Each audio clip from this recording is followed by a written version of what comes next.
Hello இயற்கை காதலர்களே, தம்மாத்தொண்டு புல்லு ஒரு புலிகிட்ட பேசுஞ்சோன்னா உங்களால் நம்ப முடியுதா? நம்மள மாதிரிலாம் பேசாது, ஒரு வித கெமிக்கல் மூலமா பேசுது. சரி, என்ன விஷயம் அப்படின்னா, இந்த மாதிரி பச்சை புல்ல நம்ம நடந்து போனா ஒரு வித ஸ்மெல் வரும். அதை நம்ம பச்சை ஸ்மெல் அப்படின்னு சொல்லுவோம். என்ன காரணம் அப்படின்னா, இந்த புல்லடி உடைக்கும் போது அதுல இருந்து சில கெமிக்கல் வெளியே வரும். இப்போ தாவரவணியான மான் இருக்குல்ல, அதெல்லாம் சாப்பிடும் போது அந்த கெமிக்கல் வெளியே வரும்.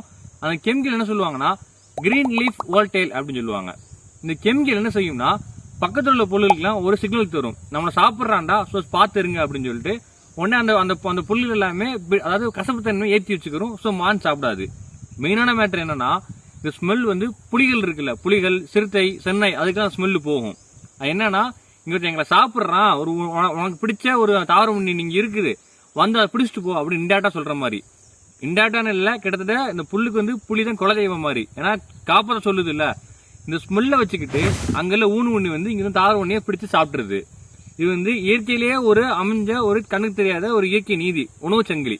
இப்ப என்னன்னா, இந்த புல்ல கொத்து கொத்தா சாப்பிடுற மான்கள் புல்லுக்கு எதிரியா, இல்ல ஒரு மானை பிடிச்சு சாப்பிடுற புலி மானுக்கு எதிரியா? நான் சொல்லிட்டா, இங்க யாருக்கு எதிரி கிடையாது. எல்லாமே உணவு சங்கிலில ஒரு அங்கம். உண்மையான எதிரி யார் தெரியுமா? ஆறறிவு கொண்டு ஆணவத்துல அலங்கா பிள்ளையரே ஒருத்தன் அலையறான்ல ஒருத்தன், யாரும் உங்களுக்கு தெரியும். அப்படி தெரிஞ்சா அவனுக்கு கமெண்ட் சொல்லிட்டு போங்க.